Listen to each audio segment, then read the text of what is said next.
Kalau kita bahas mengenai kebebasan demokrasi, kita paham dong Iya. kalau kita kan Pancasila adalah ideologi negara kita gitu. Tapi ada tuh isu-isu muncul kegiatan terorisme yang seolah-olah yang kita lihat ini mereka nih ingin membangun negara Islam di Indonesia begitu. Dan ini kan udah berlangsung bukan baru-baru ini, Cak. Iya. Pertanyaan saya sebenarnya, ini apakah memang bentuk penyimpangan untuk menggusur Pancasila, apa yang mereka lakukan selama ini, Mhm. atau bentuk kekecewaan terhadap pemerintah? Ini bukan kekecewaan kepada pemerintah menurut saya, tapi ini adalah Mhm. keinginan-keinginan inner needs yang didapat dari kepercayaan mereka berdasarkan Mhm. tuntutan-tuntutan agama menurut tafsir mereka. Semua agama itu menganjurkan untuk disuarakan, disiarkan kepada populasi Betul, sebanyak mungkin, betul. jelas. Tapi kan tidak agama itu tidak menganjurkan bahwa semua populasi itu harus mengintimidasi dan menghegemoni orang lain. Politisasi agama terhadap isu radikalisme toleransi. Nah, lantas pertanyaannya adalah bagaimana sih, Cak, masyarakat awam yang sulit membedakan, wah ini nih memang real untuk berjuang membela agama dengan ini udah tersentuh politik nih. Apa sih politisasi agama? Ketika orang mengatakan bahwa pilihlah saya karena saya adalah representasi agama, lalu kemudian dia menyuarakan dengan ayat-ayat, dan kemudian orang-orang yang kemudian terpilih dengan cara seperti ini, pada akhirnya akan bisa menimbulkan kepemimpinan yang totaliter. Percaya saya, ketika orang sudah bawa-bawa nama Tuhan, ketika dia mencapai kekuasaannya, suatu saat kejahatannya akan juga dilegalisir dengan atas nama Tuhan. Agama atas nama Pasti. Dia bawa ayat-ayat untuk melegalkan dirinya seolah-olah dirinya representasi agama. Dan ketika dia memimpin, pasti akan mengeliminir kejahatannya dengan ayat-ayat juga. Jangan sampai kemudian kita memilih orang yang merasa mendapatkan sertifikat Tuhan untuk menghuni Senayan atau menghuni Istana Merdeka. Saya suka sekali sertifikat Tuhan untuk menghuni Senayan Ya. atau Istana Merdeka. Orang-orang seperti ini yang Oke. harus kita hindari. Karena ini adalah orang-orang yang akan membocorkan lambung agama kita sendiri suatu saat.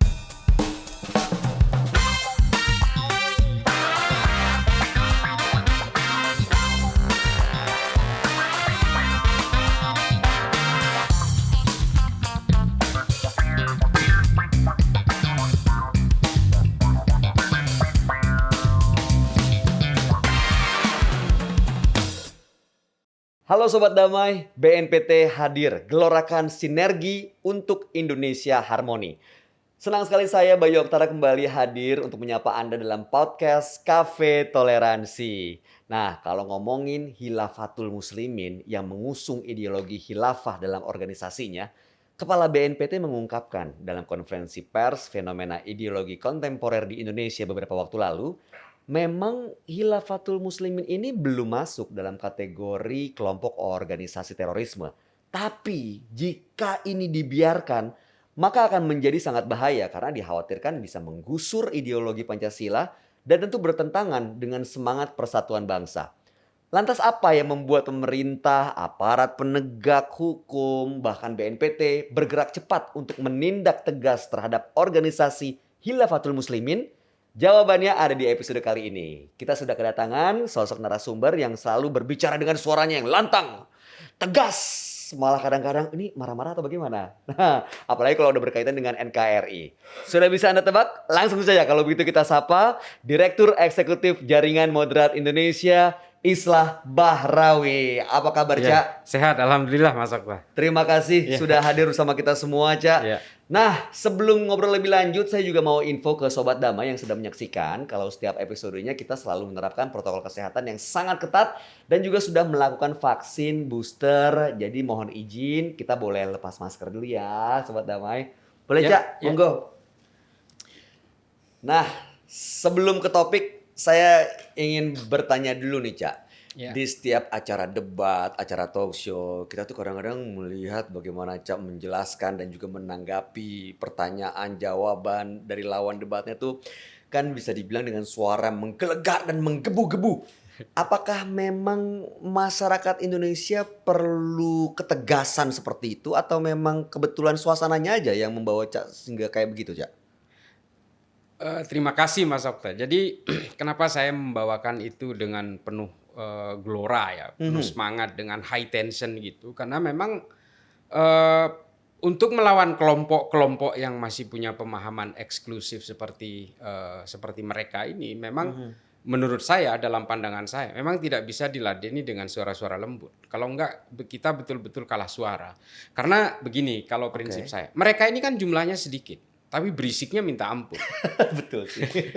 Dan mereka ini sebenarnya knalpotnya kenceng, mesinnya cc-nya kecil. Ini mohon maaf.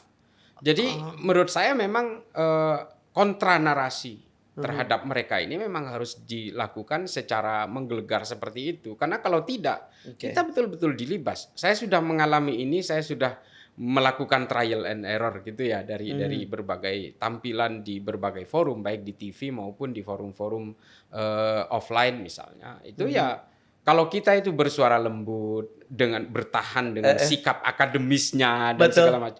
Betul-betul kita itu betul-betul tidak diberi kesempatan untuk berbicara.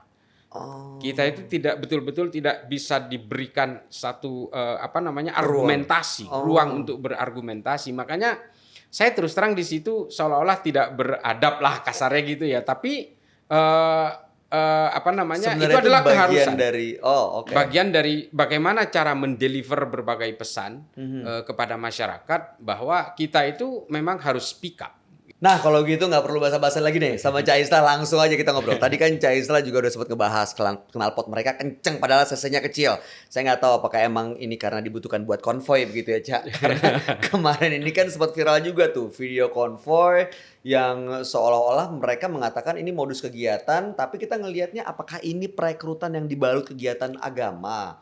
Soalnya juga ada kemarin diungkapkan oleh Ken Setiawan bahwa ini tragedi kemanusiaan yang berbalutkan keagamaan. Bagaimana Cak setelah melihat fenomena ini? Sebenarnya mereka juga sudah berupaya melakukan berbagai usaha ya untuk menumbangkan Pancasila, ingin mengubah Indonesia ini menjadi negara teokrasi berbasis agama dan sebagainya. Ini sesuai zamannya, mereka sudah menggunakan berbagai pola. Kalau kita lihat pada zaman NII Kartosuwiryo misalnya, mereka melakukan upaya-upaya bersenjata, melakukan pemberontakan-pemberontakan di beberapa tempat secara sporadik misalnya. Ini udah dicoba, ternyata mudah dipatahkan pada akhirnya. Nah, kemudian berkembang misalnya melakukan upaya-upaya teror dengan meledakkan bom dari tahun 2000 sampai 2009. Ini kan bom meledak di mana-mana. Bom malam Natal, bom Tentena, JW Marriott, Ritz-Carlton, dan di Bali juga, dan Kampung Melayu. Banyak sekali dentuman-dentuman bom. Ternyata ya nggak berhasil juga. Karena memang kelompok-kelompok seperti ini memang hanya bisa menebar ketakutan saja. Mengenerate orang, mempengaruhi orang itu mereka merasa kesulitan. Lalu kemudian mereka menyusun berbagai konsep-konsep marhalah namanya.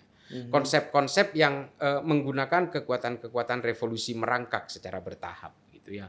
Mereka mulai melakukan indoktrinasi, infiltrasi, dan akhirnya mereka juga menggunakan cara-cara konvoi ini. Ini kan sebenarnya adalah upaya-upaya untuk berusaha membrainwash masyarakat secara masif. Ini adalah bagian dari brainwash, bagian dari indoktrinasi terhadap masyarakat. Seolah-olah ini menjadi sesuatu yang normal. Iya, sesuatu yang normal, sesuatu yang normatif, yang orang jadi betul. Kalau bergerak di bawah permukaan, mudah dipatahkan oleh operasi intelijen, pasti. Tapi mereka akhirnya berupaya untuk keluar dari permukaan, dia pergi ke atas, masuk ke lembaga-lembaga resmi, lembaga-lembaga normatif, berusaha membuat partai, melakukan upaya konvoi. Ini kan berusaha menormalisasi sesuatu yang tidak normal sebenarnya. Iya. Nah, kegiatan-kegiatan itu kan butuh logistik, Cak. Butuh pendanaan. Nah, sejauh ini tuh sebenarnya kalau kita ngomongin aliran dana, itu mereka dari mana sih sumbernya, Cak? Dan modusnya itu seperti apa untuk mendapatkan pendanaan-pendanaan ini? Modelnya sih macam-macam ya. Dulu zaman ketika masih kita belum seketat hari ini, misalnya ketika peledakan bom selama tahun 2000 sampai 2009 itu memang asalnya dari Afghanistan dengan jalur berliku lewat Malaysia. Kita kan tahu ada sosok Hambali di situ yang sekarang lagi diadili di Amerika. Ini kan juga salah satu dari funding conductor gitu. Jadi penghubung antara pendanaan yang di Afghanistan ke Indonesia misalnya. Terhadap Amrozi CS. Banyak sekali pendanaan-pendanaan dari luar negeri melalui jalur berliku yang melalui wire transfer pada saat itu memang sangat banyak dilakukan. Sumbernya macam-macam, ada yang dari Saudi, dari yayasan-yayasan resmi di Saudi, ada yang dari Inggris, ada yang dari Amerika bahkan. Jalurnya berliku, memang dia modelnya sistemnya soft money laundering gitu. Nah, kemudian sampai ke sini, bergerak di sini, berupaya melakukan pembiayaan akselerasi terhadap ideologi transnasional ini. Tapi belakangan ketika jalur-jalur digital ini mudah diendus, nah ini mulai berliku lagi. Dia berusaha meng-cash out. Dia turun terhadap misalnya kepada sosok-sosok dengan dalih pedagang, misalnya di sini pengusaha ekspor impor misalnya. Bisa saja itu terjadi, lalu kemudian di cash out di sini, disampaikan, dideliver kepada sasaran-sasaran itu melalui liquid money sehingga tidak mudah terendus di sini. Tapi belakangan juga setelah metode-metode ini berhasil diendus oleh pihak keamanan, ya pihak penegak hukum, mereka mulai mengaktifasi berbagai potensi-potensi pendanaan internal, misalnya infak dengan jalur-jalur donasi, filantropi, termasuk juga anggota, misalnya JI. JI membuat badan-badan echo chamber yang bergerak dalam fundraising, kotak amal, malam-malam amal, lewat pendakwah-pendakwah yang kemudian dikelilingin kecrekan. Kotaknya untuk kita Betul, sumbangan. betul. Liquid money ini buat kelompok-kelompok yang ilegal seperti JI misalnya, ini memang lebih membutuhkan liquid money daripada yang sifatnya digital, disimpan di bank, karena itu mudah terendus. Oke, tapi kan nggak semua filantropi yang tujuannya untuk kepentingan ini kan, Cak. Membedakannya gimana kalau ini berbahaya? Ini untuk kepentingan yang nggak benar. Susah kan, Cak? Memang susah karena memang begini loh. Kalau kita berbicara amal, maka kita berbicara reward and punishment yang sifatnya di akhirat. Betul. Mungkin gini, satu contoh misalnya ini kasus yang lagi merebak ACT misalnya. ACT itu merasa aman-aman saja karena lembaga auditor independen yang mengaudit lembaga itu WTP selama 14 tahun. Tapi kan sebenarnya kalau soal audit duniawi ini kan gampang. Artinya bisa saja diakali dengan double book misalnya, atau dengan manajemen yang rapi bisa saja WTP. Tapi kan ada audit dari malaikat yang tidak dipublish. Ini yang seharusnya disadari oleh para pengelola donasi ini, bahwa bagaimanapun ini perlu nurani, perlu kesadaran spiritual bahwa ya ini loh, jangan sampai uang sepeser pun dari masyarakat yang ingin disalurkan demi kemanusiaan dan ketuhanan ini bisa membakar dirinya di neraka kan. Naudzubillah min dzalik. Tapi apalagi disalurkan kepada kelompok-kelompok teror yang justru bisa menebar ketakutan kepada masyarakat. Ini kan mudorotnya tinggi. Saya kira hal-hal seperti ini harus disadari oleh masyarakat. Kalau menurut saya nih, Kang Okta, menurut saya udahlah, kalau memang ingin membayar zakat, bayarlah zakat itu langsung atau melalui amil zakat. Yang memang sudah ditunjuk memang negara, ditunjuk resmi oleh pemerintah, oleh negara. Yang kedua, kalau ingin bersedekah, mulailah dari saudara sekitar dan teman sekitar yang masih serba kekurangan. Itu anjuran Nabi. Artinya mulailah dari orang terdekat. Kalau ada orang terdekat masih kelaparan, ngapain ngasih ke lembaga-lembaga yang diragukan? Oke, baik. Jadi memang butuh kesadaran tinggi dari kitanya semua nih ya, Cak ya. Nah, salah satu kesadaran yang harus dimiliki tentu kalau kita bahas mengenai kebebasan demokrasi, kita paham dong kalau kita kan Pancasila adalah ideologi negara kita gitu. Tapi ada tuh isu-isu muncul kegiatan terorisme yang seolah-olah yang kita lihat ini mereka nih ingin membangun negara Islam di Indonesia begitu. Dan ini kan udah berlangsung bukan baru-baru ini, Cak. Pertanyaan saya sebenarnya, ini apakah memang bentuk penyimpangan untuk menggusur Pancasila, apa yang mereka lakukan selama ini, atau bentuk kekecewaan terhadap pemerintah? Kalau menurut saya begini, ini persoalan kepentingan-kepentingan ideologi yang mengarahkan mereka kepada kepentingan supremasis. Supremasis ini adalah orang yang ingin menjadi supremasi, ingin menundukkan orang lain, dan ingin supaya orang lain itu tunduk kepada dia sesuai dengan versinya dia, perspektif dia. Seperti itu. Ini kan keinginan-keinginan supremasis. Dan ironisnya, ini semua dimiliki oleh semua pemeluk agama. Kepentingan-kepentingan supremasis, bukan hanya Islam. Makanya gini, saya sering mengatakan bahwa konsep teror, konsep ajaran-ajaran eksklusif ini selalu menunggangi pemeluk mayoritas dalam satu negara. Di Indonesia terorisnya Islam. Di India terorisnya itu Hindu. Di Myanmar terorisnya itu Buddha. Di Jerman terorisnya Protestan. Di Amerika itu terorisnya white supremacy, Ku Klux Klan. Dan kalau di Spanyol terorisnya itu misalnya gerakan-gerakan Red Army, Basque misalnya. Itu kan menunggangi Katolik. Artinya memang ini polanya seperti itu. Nah, ini kan adalah membuktikan bahwa semua pemeluk agama itu punya keinginan-keinginan supremasis yang merasa dituntut oleh ajaran agamanya. Padahal agama itu saya yakin semua agama tidak seperti itu.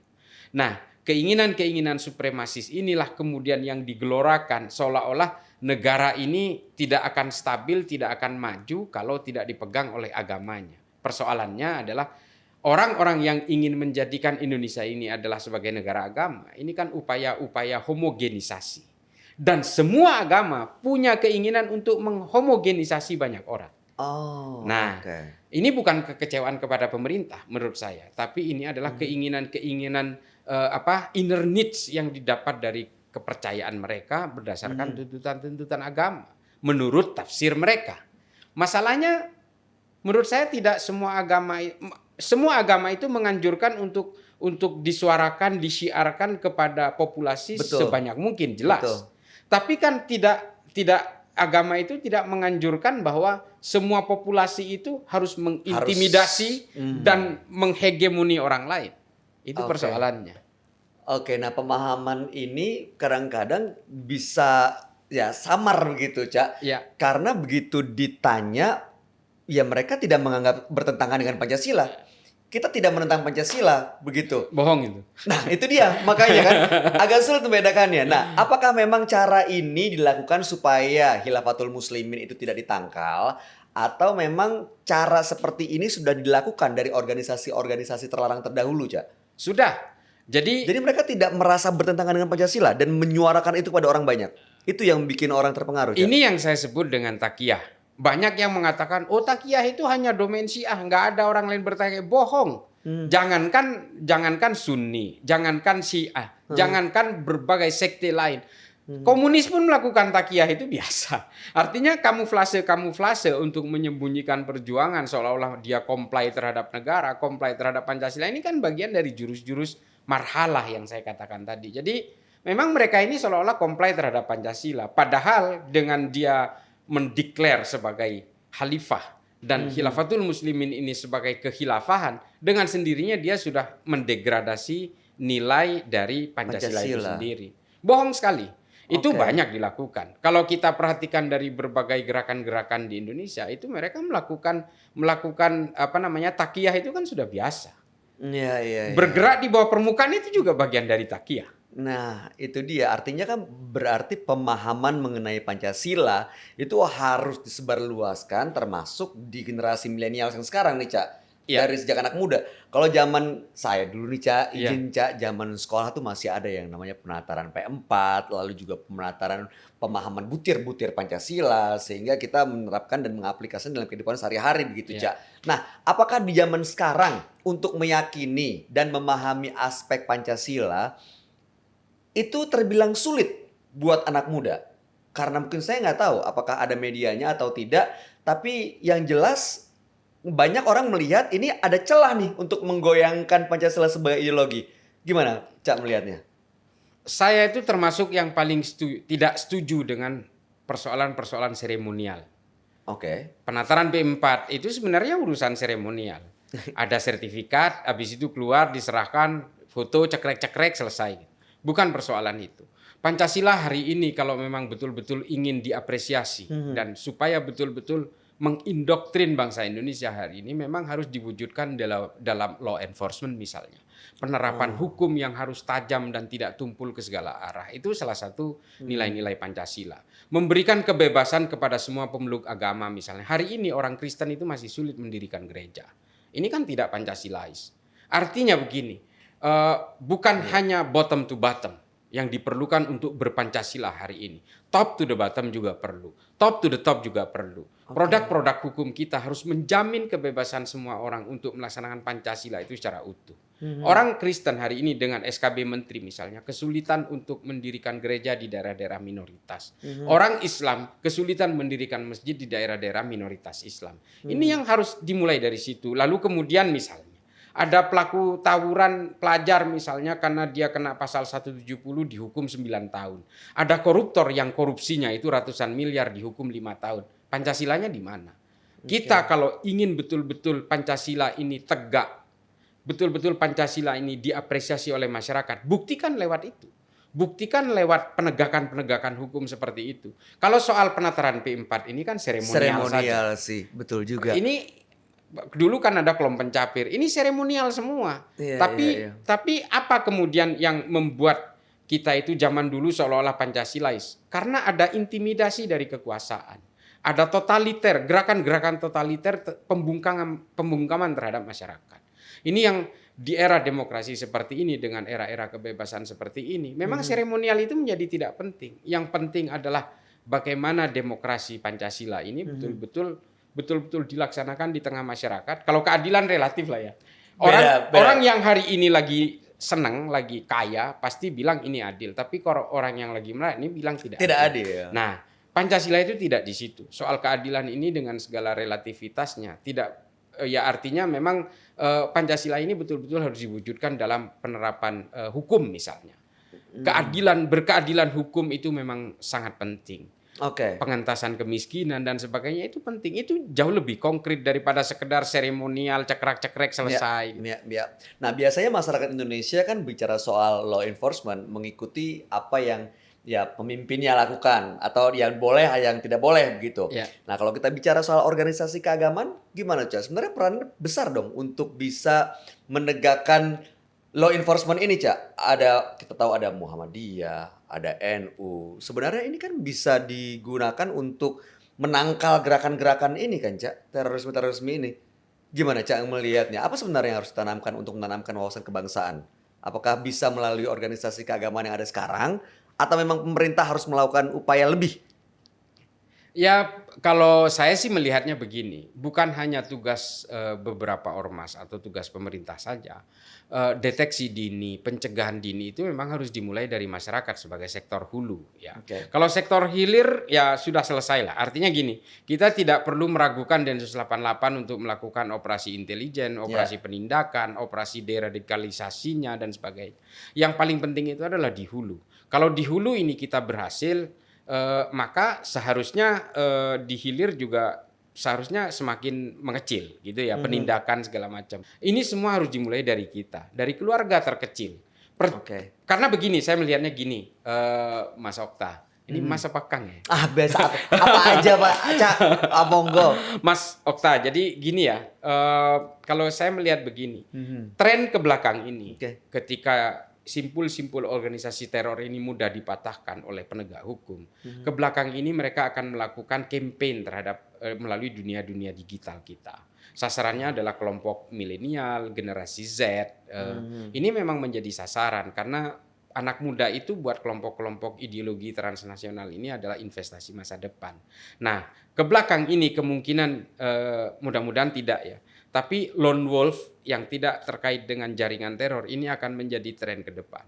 Nah, artinya apa kalau di sini? Kita tidak bisa mengandalkan lembaga-lembaga negara, NU, Muhammadiyah, termasuk BNPT, Densus, dan sebagainya. Ini lebih mengandalkan kepada kontrol keluarga di sini. Kontrol orang tua terhadap anak-anak. Iya, betul. Hari ini keterpaparan orang itu bukan dari lembaga-lembaga kajian kolektif. Bukan dari lembaga-lembaga kajian organisasi teror. Ke belakang ini orang terpapar bisa di pojokan kamar, bisa menimpa seorang introvert yang hidupnya dengan laptop atau HP, lalu dia melakukan upaya-upaya lone wolf, serangan-serangan teror yang menyendiri. Dan ini sudah banyak terjadi. Di Indonesia tercatat sudah banyak, misalnya penusukan Pak Wiranto, Zakiyah Aini di Mabes Polri. Ini kan aksi-aksi sendiri, lone wolf. Di Eropa dan juga di Australia, termasuk juga di Amerika. Ini kan aksi-aksi teror yang lone wolf ini sudah mulai menggejala. Dulu hanya Timothy McVeigh dalam Oklahoma Building. Hari ini dalam 2 bulan terakhir Amerika sudah ada 6 lone wolf. Bukan hanya berbasis agama, tapi berbasis ideologi juga. Ini yang harus diwaspadai berarti. Betul. Ya. Nah, Cak, bicara soal keluarga, Cak Isla tuh kalau sama keluarga sendiri bicaranya menggelora seperti ini nggak, Cak? Enggak. Saya malah kalau di rumah sering Ya paling baca buku gitu. Oh Kalau di gitu. rumah anak-anak paling ya juga ikut baca buku atau anak-anak ya main game. Habis itu ya mungkin kalau ke mall baru kita ngobrol. Wah, nonton film, wah baru kita bahas. Baru bahas lebih seru ya. Cak, kopinya boleh Iya, loh dinikmati loh. iya, Silakan. iya. Wah, Ini makasih. kopi spesial Iya, istimewa hari ini, Cak. kopi toleransi. Kok kafe toleransi, kopinya juga kopi toleransi. Hmm. Saya mau menantang ini sebenarnya, Cak. Misalnya nih, ada orang yang mungkin terlalu sensitif perasaannya. Udah gitu perlu dikasih pemahaman mengenai mengenai Pancasila NKRI gitu. Boleh nggak, Cak, ngomong ke kamera, ngomong dengan lemah lembut gitu. Biasanya kan Cak tegas dengan nada tinggi kan? Iya, iya, Nah, iya. coba Cak, bisa kita tantang versi yang berbeda. Makanya tadi saya bayangin kalau Cak di rumah pasti berbeda nih dengan yang sekarang di masyarakat umum. Iya, iya, Boleh iya. nggak, Cak? Silakan, Cak. Saudara-saudaraku sekalian, harus dipahami, jika saudara-saudaraku percaya bahwa Tuhan itu satu, maka kita juga harus percaya bahwa manusia manapun dengan segala perbedaannya itu diciptakan oleh Tuhan yang sama. Lu, Lembut nggak? I see something different. Bener-bener versi yang beda dari Caisa. Oke, Cak, balik. So romantis. Ini manja banget pasti orang dengernya. Cak, kita balik lagi ke topik yang kita bahas Iya. hari ini. Kan Cak Isla seringkali berhadapan dengan sesuatu yang kontra dengan pendapat Cak sendiri gitu.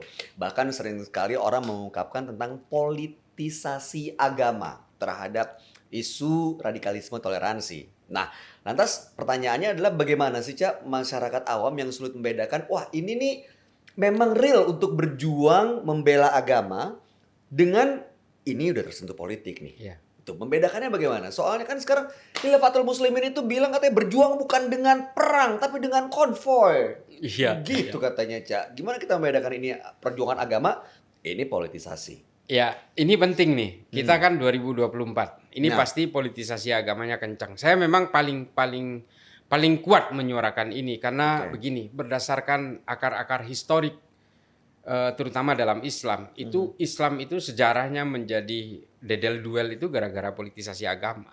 Oke. Kan kita tahu dulu ya, Sayyidina Utsman dibunuh sesama orang Islam. Sayyidina Ali juga dibunuh sesama orang Islam. Iya. Ada perang sesama orang Islam, ada perang Jamal, perang Siffin, perang Hurrah, perang Zab. Ini kan perang-perang sesama orang Islam. Ini semua karena politisasi agama. Islam pecah menjadi dua bagian. Ini perpecahan pertama dalam Islam yang sifatnya sekte. Yang akhirnya menjadi firqah, menjadi cabang. Itu antara Sunni dan Syiah. Ini semua karena politisasi agama. Ini tidak bisa dibantah. Nah, artinya apa? Politisasi agama ini akhirnya menimbulkan perpecahan-perpecahan. Bukan hanya di dalam pemeluk sesama agama, tapi juga pemeluk agama lain. Apalagi gitu ya. Nah, juga orang-orang sebangsa yang setanah air. Kita lihat, di Arab itu kan negaranya betul-betul terpecah belah sampai jadi negara perintil-perintil. Itu kan karena persoalan-persoalan politik masa lalu yang sebenarnya memang tidak bisa diselesaikan hingga hari ini. Makanya negara-negara di Arab itu cenderung terpicu oleh berbagai konflik kepentingan politik. Nah, jangan sampai Indonesia seperti itu. Untuk membedakannya adalah boleh saja berpolitik. Islam itu menghalalkan politik. Siasah itu adalah bagian dari cabang dalam Islam. Bahkan Imam Ghazali mengatakan politik dan Islam itu seperti saudara kembar. Artinya silakan saja orang Islam berpolitik tanpa harus menghilangkan maqasidus syariahnya. Artinya tetap nilai-nilai syariat tetap ditegakkan di situ. Nah, persoalannya kalau seperti di Indonesia, syariat apa yang dilarang? Syariat apa yang tidak ditegakkan? Nah, persoalannya adalah kemudian apa sih politisasi agama? Ketika orang mengatakan bahwa pilihlah saya karena saya adalah representasi agama, lalu kemudian dia menyuarakan dengan ayat-ayat, lalu dia mengatakan kepada publik bahwa kalau saya ini dipilih menjadi pemimpin, maka Islam akan jaya di tangan saya. Ini meskipun tidak secara eksplisit mengatakan seperti itu. Ya.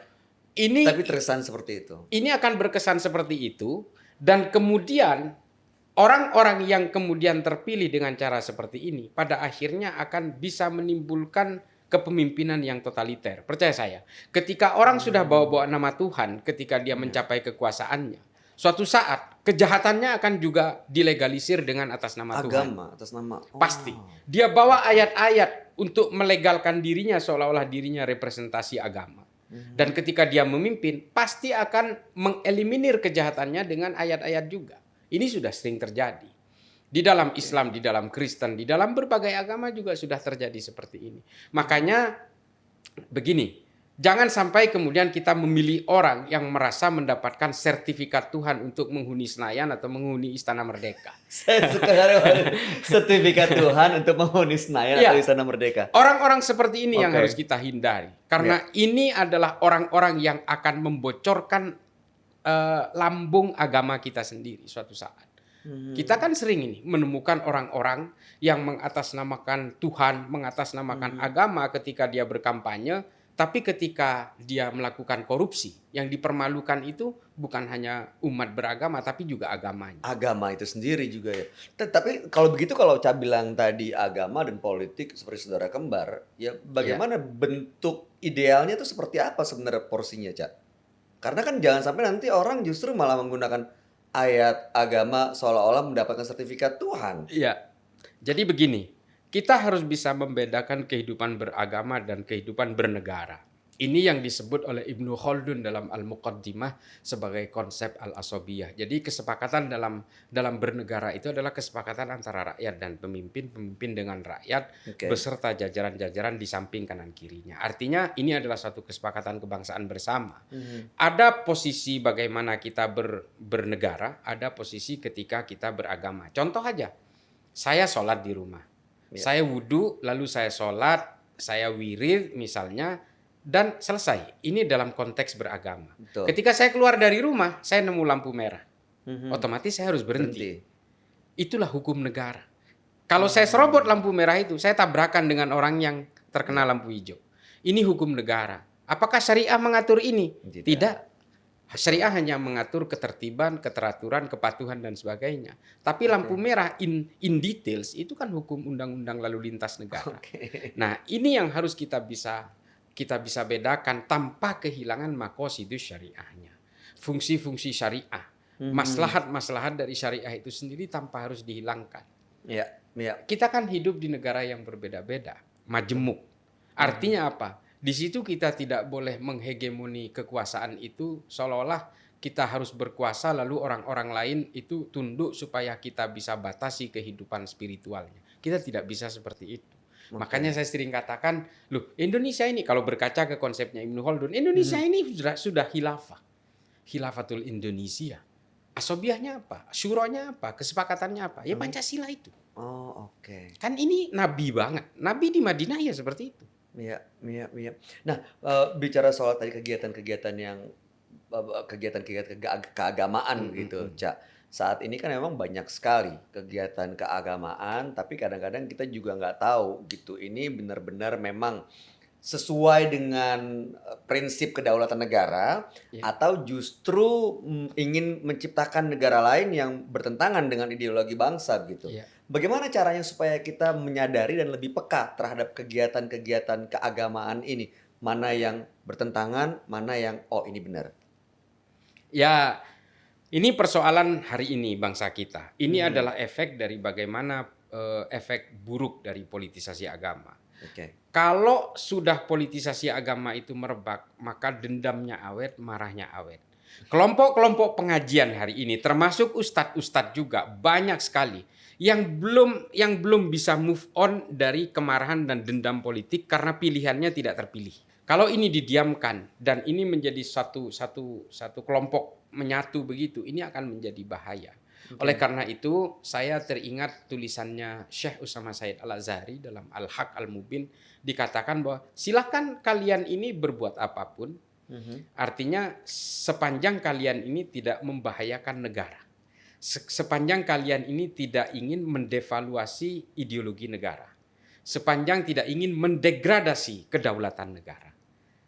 Nah, radikal itu tercipta ketika orang itu ingin mewujudkan keinginannya lebih cepat melalui hasutan-hasutan untuk mendegradasi nilai negara itu sendiri. Nah, makanya pengajian-pengajian itu hari ini, Kalau sudah mulai mendegradasi negara, sudah menghujat kanan kiri, membenci sana sini, hindari. Itu salah pengajian. Itu ya harus kita sadari ya, Cak Ya, ya. Kalau misalnya emang udah seperti itu, ya harus ambil sikap. ambil Nah, sikap. permasalahannya sekarang banyak sekali, Cak. Itu kelompok organisasi keagamaan tuh macam-macam Belum bentuknya. artis hijrah. Nah, itu Sampai dia. enggak kan? Itu beda-beda tuh, Cak. Beda-beda tuh coveringnya tuh. Nah, cuman maksud saya gini. Kita kan sebagai masyarakat ingin semua aman-aman aja, tenang-tenang, baik-baik, semua bisa mendapatkan ya berkah di negara ini, berkehidupan yang baik untuk keluarga. Di sini kan kita punya banyak sekali institusi keamanan negara dan juga mungkin ya organisasi yang memang sebenarnya bisa melindungi kita dari ancaman-ancaman ini, Cak. Ya. Bisa nggak sih saat ini ya, menurut pengamatan Cak, kita percayakan aja deh kepada negara sepenuhnya. Udah aman kok kita dari kelompok organisasi keagamaan yang miring-miring itu. Bisa nggak kita percayakan itu kepada negara saat ini? Ya tidak bisa juga. Tidak bisa juga kita kemudian memasrahkan ini semua kepada negara. Meskipun dalam berbagai persoalan negara harus hadir. Oke. Tapi kan sebenarnya seperti yang saya katakan tadi, ini semua harus diawali dari ro'iyah, dari masyarakat. Masyarakat ini yang berada di sektor hulu sebagai kekuatan paling besar di dalam suatu negara itu memang harus punya komitmen dan konsistensi terhadap upaya menjaga kemajemukan, menjaga sovereignty state dan sebagainya. Artinya kita kalau terlalu menyerahkan kepada negara, akhirnya kita terlalu bersandar kepada undang-undang. Persoalannya adalah undang-undang kita ini kan masih belum bisa menyentuh berbagai sektor. Satu contoh, undang-undang di negara kita itu masih belum pada tataran preemptif, strike. Kita masih belum bisa melarang ajaran-ajaran yang dianggap radikal misalnya, masih belum. Kita hanya baru bisa melarang pada tataran material. Oh, belum HTI sampai misalnya. situ. HTI misalnya. Oke. Ini bisa kita larang organisasinya karena Tapi- materialnya ada. Ajarannya bisa dilarang? Nggak bisa. Belum ada undang-undang yang bisa melarang itu secara preemptif. Kenapa belum ada, Cak? Ya inilah negara demokrasi, inilah kebaikan Oh. demokrasi, inilah kebaikan demokrasi Pancasila yang ingin digusur justru oleh mereka. Ya, ya. Kelompok-kelompok pengusung khilafah seperti Khilafatul Muslimin, seperti HTI, ini kan ingin menjadikan Indonesia ini sebagai negara agama, negara teokrasi. Sementara ajaran-ajaran mereka ini di negara teokrasi justru dilarang. Coba kalau berani, orang HTI atau Khilafatul Muslimin itu di Arab Saudi, dipersekusi pasti. Mungkin udah dipenggal-penggal semuanya. Ya. Tapi justru di negara demokrasi mereka bisa hidup. Kantor pusatnya di London. Cabangnya ada di Libanon, negara demokratis. Di Indonesia, negara demokratis. Mereka bisa leluasa masuk ke kampus-kampus hanya di negara demokrasi. Justru di sistem politik yang ingin dilawan oleh mereka. Coba ironi nggak? Logika aja. Artinya apa di sini? Itu bener. Coba apa artinya di sini? They do it for living. Oh my Mereka goodness. percaya ini utopis. Nggak ada satupun negara yang menggunakan sistem khilafah hari ini di seluruh dunia. Tapi apa? Oke. They do it for living. There is a lot of money inside that. Jadi banyak sekali. Wow, itu nggak kelihatan ya, Cak ya? Ya itu. Menurut saya mereka numpang hidup dengan ideologi itu. Percayalah. Saya berani bertanggung jawab soal ini. Oke, artinya kita bisa percaya kepada negara yang memang melakukan tugasnya untuk melindungi masyarakat, tapi sebagai masyarakat juga harus proaktif. Dari skup terkecil, dari keluarga Dari sendiri. keluarga, dari teman nongkrong, teman ngopi, teman sekolah, itu harus dimulai semua. Supaya apa? Karena negara tidak mungkin hadir ke setiap celah, setiap Ya. ceruk, setiap bejana itu tidak mungkin. Oke. Tapi kalau law enforcement, penegakan hukum jelas memang harus ada kehadiran negara. Ya, Tapi law sikap-sikap enforcement. preemptif preventifnya kan harus dimulai dari masyarakat. Oke, ini mudah-mudahan melalui tayangan ini kita meningkatkan kesadaran masing-masing nih untuk bisa saling mengingatkan begitu ya, Iya, Cak ya. iya. Oke, Cak, bicara soal mengingatkan, nih saya jadi ingat nih ada komentar-komentar orang di luar sana mengenai Cak Islah. Saya akan berikan kesempatan untuk bermain truth or dare. Tapi kalau biasanya truth or dare Apa itu nih? memilih antara menjawab dengan jujur atau melakukan tantangan. Nah, tapi kali ini dua-duanya saya berikan buat Cak. Gimana Jadi nih truth misalnya? juga, dare juga. Pertanyaan yang harus dijawab dengan jujur. Pertanyaan saya, Cak. Seringkali kalau bicara soal membela NKRI, Cak Islah tuh disebut sebagai buzzer. Bener nggak sih? Cak Islah tuh sebenarnya buzzer pemerintah atau bukan? Jadi memang ini tudingan yang sering ada ya. Tudingannya sering ada? Memang sering ada. Tapi Oke. saya merasa buzzer NKRI. Tahu nggak saya diundang ke sini? Tadi saya bilang satu syaratnya, bukan hanya ke sini. Oke. Setiap ada orang ngundang untuk saya berikan materi, siapapun, pemerintah, kampus, yayasan organisasi, ormas saya selalu bilang satu syaratnya, jangan bayar saya. Serius, Cak? Wallahi. Masya Allah, luar biasa. Berarti bukan buzzer dong kalau gitu. Memang Makanya. karena kesadaran sebagai anak bangsa gitu, melihat kegelisahan, maka wajib menyuarakan. Ya, saya sudah selesai dengan diri saya. Saya terus terang, ini mau bikin saya nangis nih. Ya, Saya jangan. terus terang demi Allah, saya berbuat ini semua memang untuk negara ini. Supaya karena saya gini, Mas Okta, saya sudah pernah ke Afrika, saya sudah pernah ke Asia Selatan, ke berbagai negara-negara konflik saya sudah hadir. Saya tidak ingin Indonesia seperti mereka. Dari sini saya ingin bicara. Saya nggak peduli saya dikafirkan sering banget. Saya disiahkan juga sering banget. Saya diliberalkan, disekulerkan, saya bodoh amat. I don't give a damn. Saya hanya ingin menyelamatkan, memberi edukasi kepada masyarakat bahwa jangan mau dibodoh-bodohi oleh para perusuh negara yang berjubah agama. Nggak apa-apa, saya hanya ingin menyelamatkan agama saya dan negara saya dari para pembocor lambung kapalnya sendiri atas nama agama.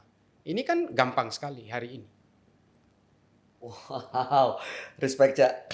Keren banget nih, mudah-mudahan. Saya mau nangis kalau udah bicara soal negara ini. Saya aja mendengarnya juga jadi ikut terharu nih. Cak, oke. Berikutnya, Cak. Saya mau memberikan tantangan buat Cak Islah. Bisa nggak Cak Islah menelpon siapapun random ya dari phone booknya Cak Islah untuk menyampaikan, yuk sama-sama kita menjaga NKRI. Tapi kalau pakai bahasa Indonesia biasa aja. Dalam bahasa Madura, Cak. Waduh. Wah, ini Gimana? dia. Oke nggak? Boleh juga. Boleh ya? Boleh. Boleh ya? Oke, Coba kita lihat. saya telepon. Saya telepon teman berarti. Monggo. Siapapun ya. Siapapun, Cak. Siapapun. Oke. Jadi kasih pemahaman nih. Ini siapa ya? Aduh. Siapa aja, Mateng. pokoknya silakan kasih pemahaman mengenai persatuan, kesatuan, NKRI. Saya nggak perlu nyebutin saya di mana gitu. Nggak usah, jangan. Pokoknya telepon aja, ngomong, cerita, dan kasih pemahaman. Dan saya yakin mungkin kalau orang-orang terdekat Cak Islah ya pasti udah sering juga. Belum tentu juga. Belum tentu ya? Belum Oke, tentu. coba Cak, silakan Cak. Waduh. Monggo. Speakerphone ya Cak? Iya ini. Oke. Oke. Halo, berdiri mah Jong. Cak Mature Jong. Menenang Roma. Ya, Arya engko minta tolong ke Hede, ayo bentoh untuk ajuang ke bayi negara ya, supaya negara Ria lo ganggu moso kelompok-kelompok kelompok tero melober Pancasila. Hede nyampi Cak Mature. Iya. Ada acaca Jong. Aca-aca aja. Iya apa tah? Apa apa ya? Iya pokong siap deh ya. Yuk, siap. Oke. Yot lah ya pokong Heda harus membela NKRI dan menegakkan Pancasila. Oke? Siap. Yot. Yot. Siap, mantap. Sampai nanti yang dikasih di sini. Waduh, itu tadi sebenarnya apa intinya yang disampaikan Cak? Ya pokoknya intinya kita harus bahu membahu untuk menjaga Pancasila, membela NKRI, kurang lebih Wah, seperti itu. ini yang saya senang dari Cak Islah, bahu membahu. Jadi ada memang harus secara kolektif. Iya, kerja begitu, Cak. kolektif. Kerja kolektif untuk Nggak melakukan mungkin ini. ini bisa dilakukan sendirian. Oke, nah sekarang Cak, kita balik lagi ke obrolan mengenai sekarang nih Khilafatul Muslimin kan banyak banget mereka melakukan konvoy, nggak cuma orang-orang dewasa, bahkan saya pernah ngeliat anak-anak bawa tulisan Cak. Ya. Mereka rame-rame bilang Khilafatul Muslimin, mari rapatkan barisan dalam sistem khilafah. Nah, ini kan gimana Cak, bisa dikatakan sebuah doktrin nggak sih Cak dari orang tuanya untuk bergabung ke Khilafatul Muslimin? Ya doktrin memang doktrin yang dilakukan sejak kecil itu memang bahaya, tapi sebenarnya ada deviasi biasanya setelah dewasa. Oke. Tapi harus ada infuse dari kita, dari pihak negara lah dalam hal ini ya. Memang harus diintervensi pemahaman mereka. Kalau kita lihat ya pelaku bom Surabaya misalnya yang satu keluarga. Itu setiap pagi ketika bangun tidur anak-anaknya itu didengerin murotal tentang ayat-ayat kebencian, ayat-ayat perang yang harus melawan kepada orang-orang togut, orang kafir dan sebagainya. Tiap pagi selalu didengarkan itu. Dan ketika anak ini ada salah satu anak yang selamat karena dilempar oleh ibunya sebelum meledak bareng itu, kan ada satu yang selamat. Itu menurut cerita dia itu memang seperti itu, selalu didoktrin bahwa orang-orang ini togut gitu. Polisi itu musuh, negara itu musuh. Penjahat, orang jahat yang harus dimusuhi. Hingga akhirnya ketika diajak ngebom bareng itu ya mereka mau-mau aja. Nah, kan berarti kan kalau anak-anak ini dikasih pemahaman oleh orang tuanya, gimana kita bisa memberikan paham nasionalisme kepada anak-anak ini sementara mereka bertentangan dengan apa yang diajarkan oleh orang tuanya?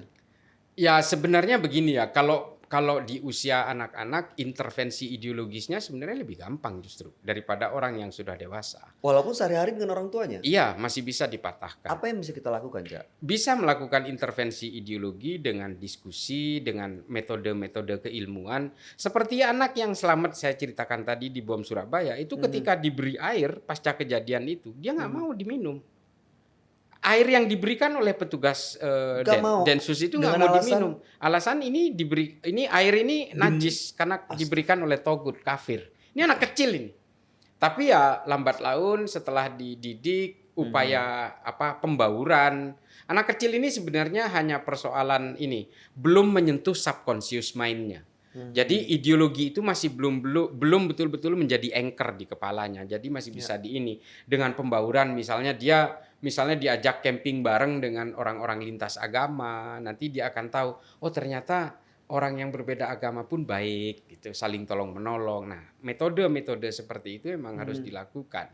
Nah, tapi persoalannya memang kelompok-kelompok teror ini melakukan rekrutmen kepada anak muda, remaja, usia milenial. Ini menjadi sasaran utama karena memang ini adalah askari masa depan, pasukan.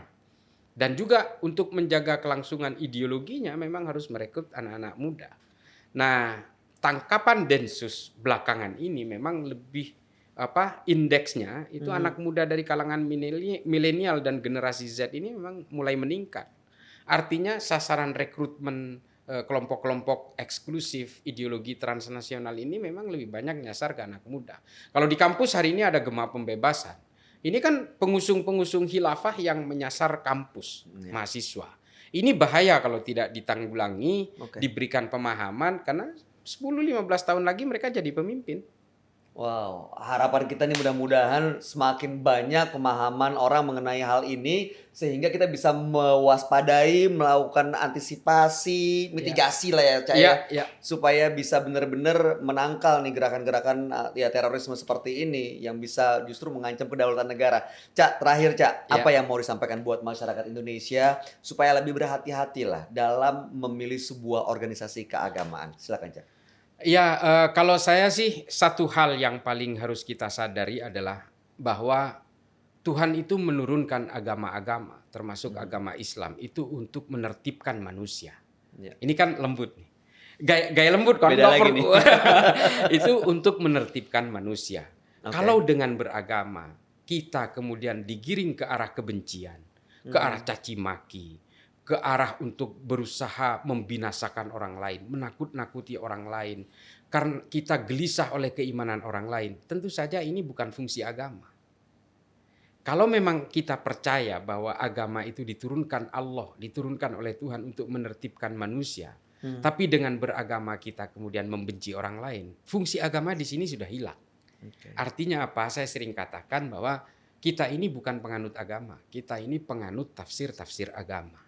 Jangan kemudian tafsir-tafsir agama yang mengarahkan kita kepada kebencian itu yang kita anut. Ini harus dilepas. Karena fungsi agama itu adalah menertibkan manusia dan juga supaya manusia menghargai manusia, humanisme dalam hal ini, dan juga supaya manusia bisa tertib dan menciptakan kedamaian di bumi. Peace on earth. Jadi tujuan agama itu yaitu. Dengan beragama kita seharusnya menghargai manusia. Khairun nas anfa'uhum linnas. Ini jelas dikatakan oleh Nabi. Dan kita menghargai perbedaan.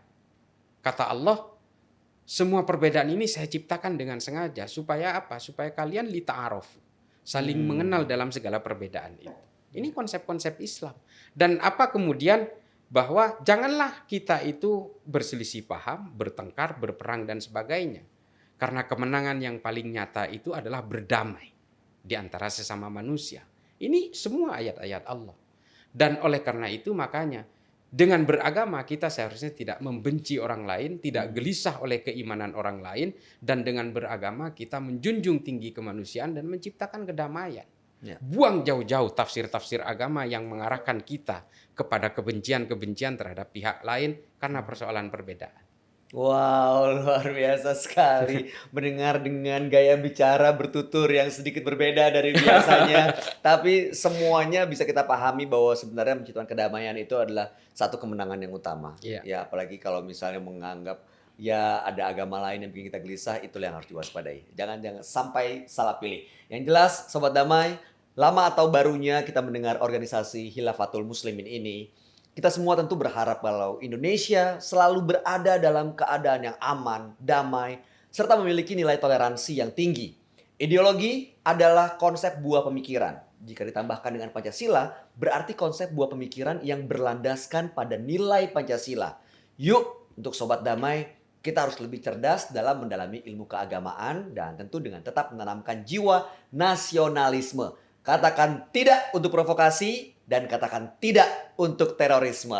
Akhir kata kami pamit, saya Bayu Oktara dan Islah Bahrawi, salam damai dan salam Indonesia Satria.